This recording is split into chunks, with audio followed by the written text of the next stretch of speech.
Hello, besties. That's interesting. So I come to you bearing, I don't know, some news. I don't know. Nothing really much is going on. Just want to go over this week, give my blog updates. Been doing a lot of drawing. I should have brought that, but mostly I had a class all week about organization and process, and it was a lean Six Sigma green belt class for my regular job, and that kind of took up all my bandwidth in a way that has not been taken up in forever. Um, so I'm back. I feel refreshed, and it is freaking daylight savings time, and I'm so mad because how do you explain to kids that some adults made terrible mistakes and daylight savings time is what happens? But anyway, um, yeah. So basically, I was like almost missed a chapter because it was just so much work, and that is why you have a backlog. So work on your backlog, people, and things might work out for you. There's no better feeling than being like, all right, I have 4 weeks, whatever, in backlog, and I have to post this forever. Um, yeah, I'm at chapter 64. I have about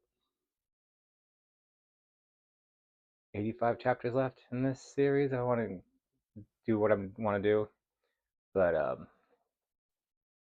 so far I'm enjoying it. And then so Skill Spear, 85 chapters left. Blood Rights, which I don't think I'm doing it justice. Probably about 3 to 6 chapters left. It's not gonna be very long. I think it's gonna be somewhere around the 60,000 word range, which is really short for me. But it tells a complete story, and it's gonna be a complete story because I know what the end is gonna be. I've been dancing around it, but I'm like, all right, I know what's happening next. Even though like I took this 23-point urban fantasy kind of like thing, and I was like, okay, how am I gonna retroactively fit some of these things in here? Um, and I'm enjoying it. And I'm not saying it's my least favorite thing, but it's like I want to see this to the end. I don't know if I'm going to continue in this series, but maybe it'll sell well. Who knows? Um, but yeah, so this week I wrote a travelogue for my series Bodega Cat, which is like a little guild poster thing for a challenge. They're like, hey, write a travelogue. I'm like, I should write a travelogue about my own world, about the dangers of New Staten Island. So I did that. That's going to post on Monday. I finished posting Bodega Cat, which most people are surprised about, a few months ago, probably in January. And now I'm just like, all right, well, I'm going to start doing all the extra material, the bonus material, and start releasing that, I guess, if I feel like it. I have a lot of bonus material, but I am writing on the manga. I'm working on the manga with Ivan, Skippy. So that's in the works. We'll see how that goes. Um, yeah, so I wrote a travelogue, which is like, you go to New Staten Island. Here's what to expect with the monsters. Here's what to expect as far as food and people and all this stuff. And it's like 1,000 words. It's interesting. I wouldn't have written it without the challenge, but I wanted to do the challenge, and I think I'm gonna do more stuff like that when it's applicable. Um, but now that I'm like 4,000 words into the wedding planner story, I'm just like, all right, I think I know what I'm gonna do next. I'm gonna write the rest of Skill Spear. I'm gonna write wedding planner, and then I'm going to take a hiatus from posting, not from writing, but from like posting until December. Um, which is it's not gonna look like anything. It's just gonna look like I'm posting on my preview material, which is kind of what happens. But you know how these things are. People are like, oh, you guys stop. No, I need to slow down. I need to finish all the dev edits I have because I got 2 now in the queue.